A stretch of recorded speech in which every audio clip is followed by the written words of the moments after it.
It is Money Monday, a new segment here at 4 o'clock where we talk all about easy to understand ways to navigate our finances. Get out a pen and paper or your phone so you can write some of this down.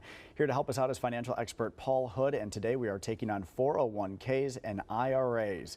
Let's start right at the beginning with what is the difference between the two? Okay, well, a 401k and an IRA, they're basically the same thing. It's a 401k is sponsored by your employer. Now, there's a big difference between a 401k, IRA, and a Roth. A Roth goes in after tax. You're paying your taxes up front. So really what it means is it takes more to invest in a Roth than it would into a 401k or a traditional IRA. All right, for a 401k, how much should we be contributing? Well, obviously, the more you contribute, the better you have. I mean, the key is to create a lifestyle to where you can afford to save the most.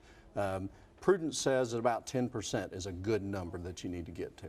Is that just the 401k, or is that 10% over all of your different savings? Well, the bottom line is savings allows you to buy back your time. And so the more you save today, the quicker you can buy back your time. So obviously the max, if you can do 12, 15, 18, 20%. I have a friend that does 35%. Wow, okay.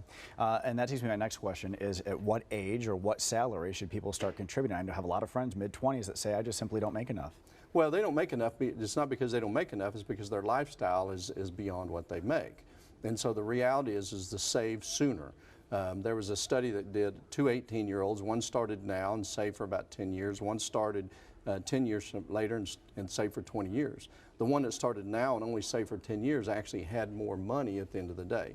So it's not they don't make enough money, it's just their lifestyle is a little higher than what it should be. So somebody making $20,000, $25,000, $30,000 a year should be able to be 10% now. Wow, okay. How do I know if my employer matches, and should I at least be saving up to that match? Yeah, so you're required to get what's called a summary plan description every year, and the employer will tell you, and that's in there, that match is in there to encourage you to put in so that the averages go way up. And so, yeah, it's free money, Brian. If you put in 10%, for my company, we do a 50% match on the first 10%. And so that's 50% return on your money immediately. So, yeah, you got to take advantage of that. Is there one I should be contributing more money to than the other? Well, the 401k, you want to do up to at least the employer match.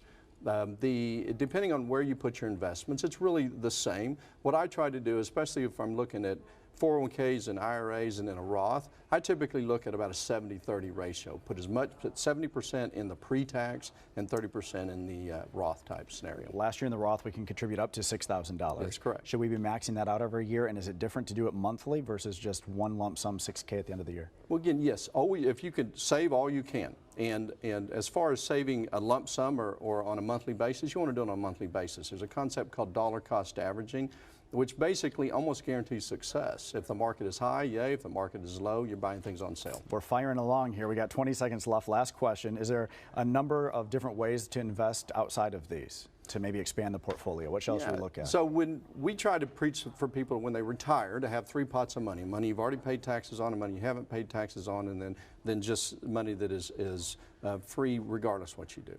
And because it gives you the ability to control where your money comes from and control the taxes. So yeah, you'd be surprised. Life insurance sometimes is a good investment, depending on what it is. It's individually designed life insurance. So there's a lot of things we can look at. All right, this is great stuff, and we got through it all. Thank you so much. Really appreciate Talking it. Fast. If you're watching right now, you have a financial question you'd like us to ask Paul next week, all you have to do is just send us an email. That email address is moneymonday@griffin.news. moneymonday@griffin.news. Ash?